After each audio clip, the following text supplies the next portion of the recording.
Hi, I'm Linda. And I'm Sarah. Are you ready? Oh yeah, I'm ready. Let's get relational. Hi, and welcome to another episode of Let's Get Relational. Today we are talking about loving yourself enough to want change. That is such a big topic. I mean, because first of all, what's keeping you where you are right now? Yeah. Like, are things good? Or if they're not good, why do you need to change? What's motivating you to want to change?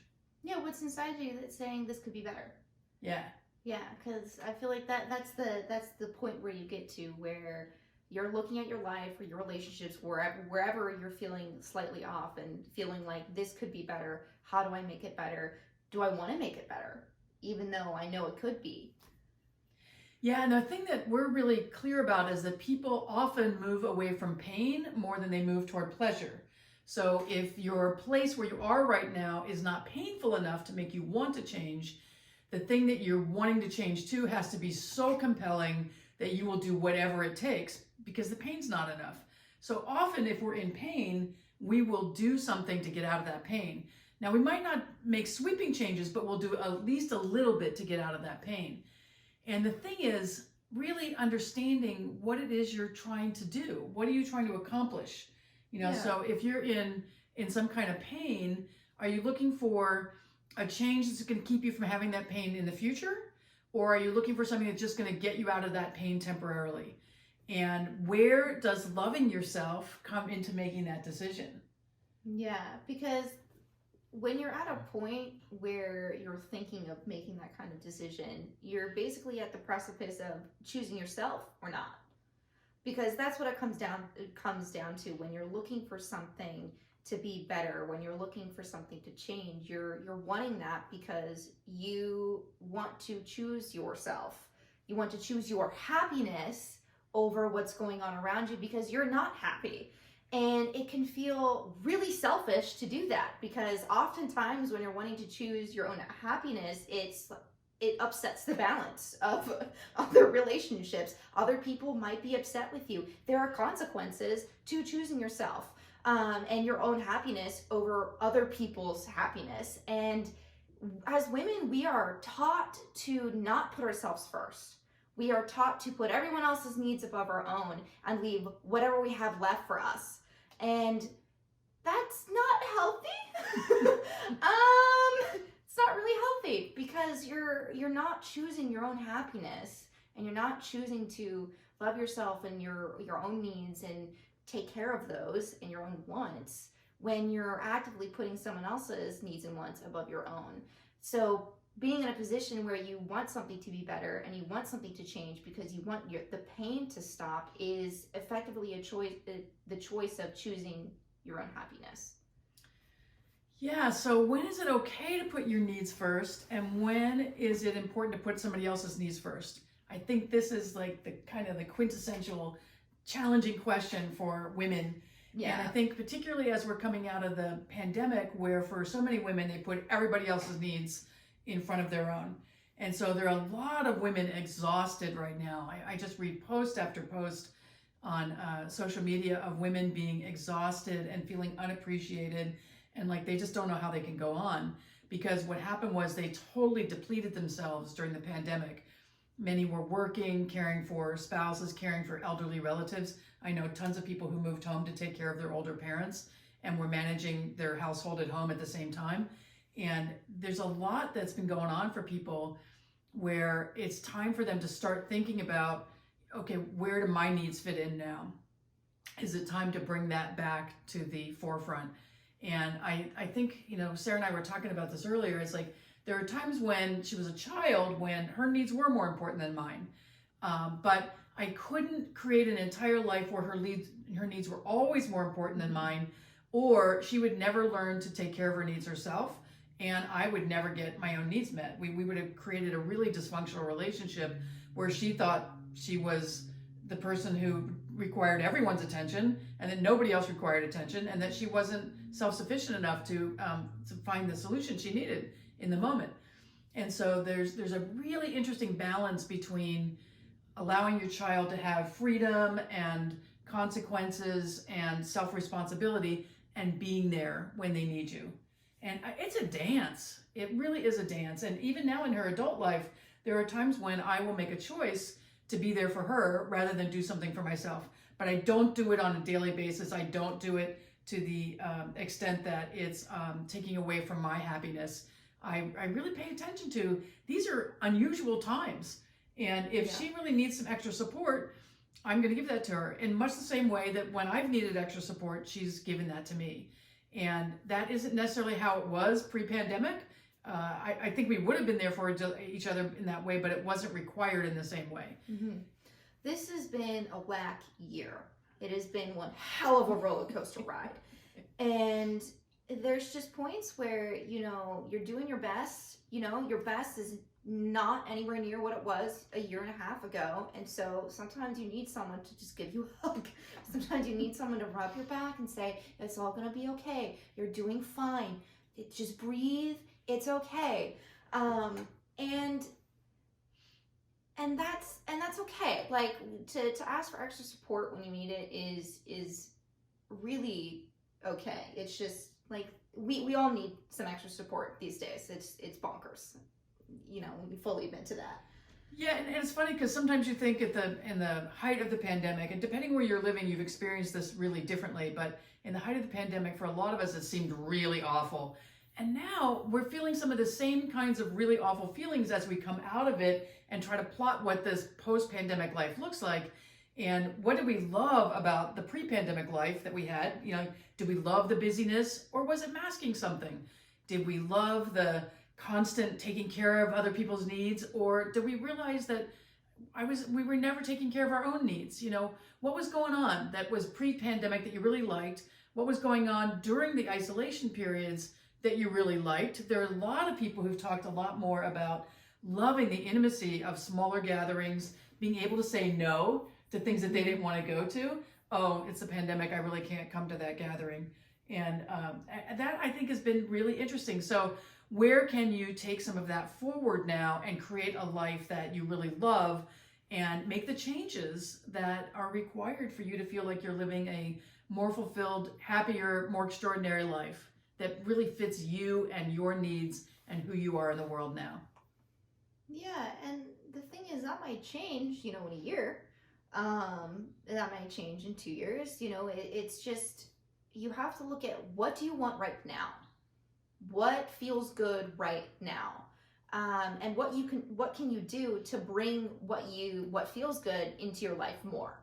And you may find once you have it more in your life, you're like, you know what, this is fine, but you know, I could do better.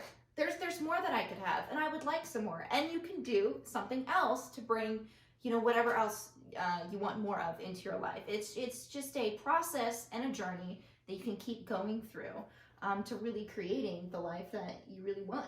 Because there might be a door that hasn't opened yet, but it'll open 2 years from now, and you're like, whoa, this is fantastic.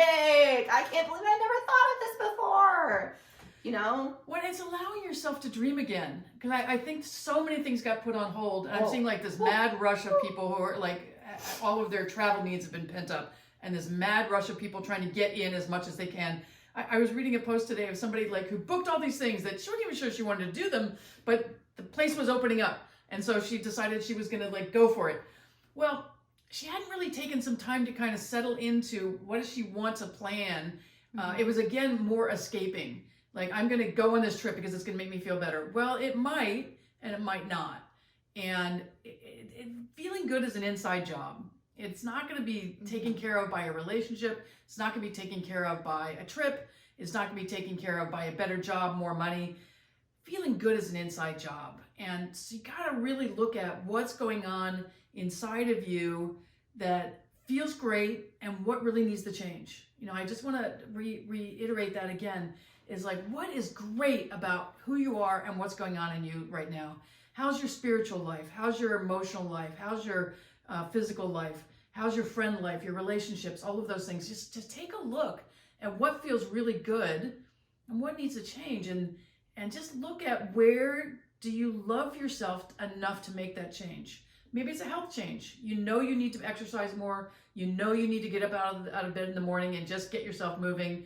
whatever it is, what Yeah. is that thing that will feel better if you do it? So we've been talking a lot about wanting to wake up energized. We've really worked on exercise and our diets and all of that, because we both have been feeling some of the same things.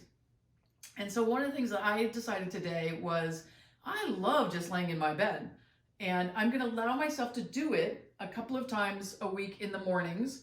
And it's not the same at night. So it's not like I can go to bed earlier at night and just have that snuggle time in bed. It's not the same. I wake up in the morning, it's just like the bed feels warm and cozy, and I love that feeling. And I can stay there for a lot longer than I think is probably good for me. And so I'm going to maybe I haven't worked out all the details yet, but I'm thinking maybe 5 days a week, I'm going to get up within minutes of waking up and just get some movement going and see if that changes kind of how my body reacts. Because I love myself enough to make that change. And so I love that feeling of snuggling in bed in the morning, but I really want to feel something different. So it's experimenting. When we've both been experimenting with what foods we're eating, what kind of exercise we're doing, what kind of activities, what kind of screen time, all kinds of things. And so this next thing is like, I love myself enough to make this change. And for me, this one's easy because it doesn't impact anybody else. And, sometimes when we're having to make a change that impacts other people, we're way more challenged. And so I really invite you to take a few minutes for yourself today and just look at what's really great in your life, what really could, be something that could be a little bit better. And, as we both say all the time, it's baby steps. So it is not a big step for me to decide I'm getting out of bed in the morning. This is not like a giant step. But maybe it'll be a giant step to do it 5 days a week, and I have to do it 3 days a week, or do it once this week. Whatever it is, I'm going to break it down so that it feels attainable and manageable. And the whole loving yourself thing is such a foreign concept to so many people. Yeah. We're not taught that. Thinking about like my entire school experience, I don't think we're taught to care about kind of other people. Like the whole thing is sharing is caring. I think that's the biggest thing from childhood most people walk away with, at least in my generation. It's sharing is caring, but at the same time, it's so much about looking at other people and seeing what they need and what they want and trying to cater to that, to work your way up towards success or something like that. It's not always looking at taking your dreams and really following them and figuring out what it is that you really want and prioritizing that, because you have familial expectations, maybe your friends have expectations, whatever it is, your teachers, professors, co-work bosses or whatever might decide, oh, you're really great at this job, why don't you continue doing this, something like that, where you feel like there's this pressure from other people to be a certain way, and sometimes you just follow it because it's easier. Maybe you get good benefits, you get paid well, whatever it is, but it's not really what you want to be doing. And I feel, and it's not, and the thing is with that, a lot of people get in those kind of situations, and sometimes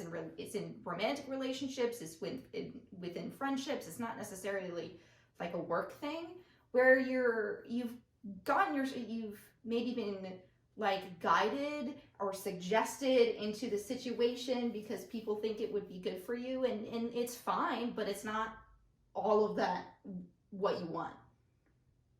It's just it's good enough, but it could be better, but you're not really sure where you could get better. Yeah, and it's funny because as you were talking about this, I was also thinking about what a self-absorbed decade it's been, with people being all about themselves, and the evolution of selfies, and I get kind of tired of all of the self-absorption also. And so there's this really interesting dynamic of being there and being there for other people and giving and finding those relationships that are good enough. And then there's this other dynamic of what if you could have extraordinary relationships? Yeah. What if you could have an extraordinary partnership, a romantic relationship? What if that was possible? And what if it's possible with the person you're already with? And that's the thing one of my teachers said to me once, is it's so much easier to create in your friends the kind of relationships you want than to go find new relationships. Because a lot of people, as they start to feel like they really get a lot of these concepts better, they just decide they need new friends. And I'm always in favor of adding new people into my circle. I love having lots of new kinds of people who aren't like me in my life, just so I learn and grow with them. But I'm also a fan of like looking at my own relationships and saying, okay, which ones are ones that I just cannot grow? I just don't feel that potential there. I don't feel like that reciprocity. And where do I let those go from my everyday life? And where do I embrace the ones where I feel like there's that potential, where there's that commitment of a friend or a romantic partner to want more. And more to me in this case means more intimacy, more connection, more depth, that kind of thing. And so really looking at what you're bringing to the table and where you're looking for everybody else to meet those needs. Because I think that's the thing we've talked about a few times. And the thing that I think has been the most troubling is having so many people that are wanting more and more from you, but not being willing to give. And, for me, I've let go of certain people that I don't have in my day-to-day life. Other people, I have decided I'm fine seeing them, but I'm not going to initiate because there's not a good feeling of reciprocity with them. And I just decided to kind of keep my eye on the prize, which is for me, loving myself and having more intimacy, having greater spiritual depth, and deeper, more intimate connections with friends. And so I just keep my eye on the prize and I look at what changes I need to make to get there. And then I'm loving myself enough to move in that direction. And I'm allowing there to be space when nobody's stepping in to fill the void. I'm allowing there to be space. And, nature abhors a vacuum. And so, if there's an emptiness in your life, it will fill, but it will fill with whatever you allow in and welcome in. And so for me, I'm really looking at the changes I want to make as the most loving ways I can welcome in that kind of connection and love. And so loving myself is that first step to welcoming in love with other people. And I don't think there's more that's greater about life than that. Yeah.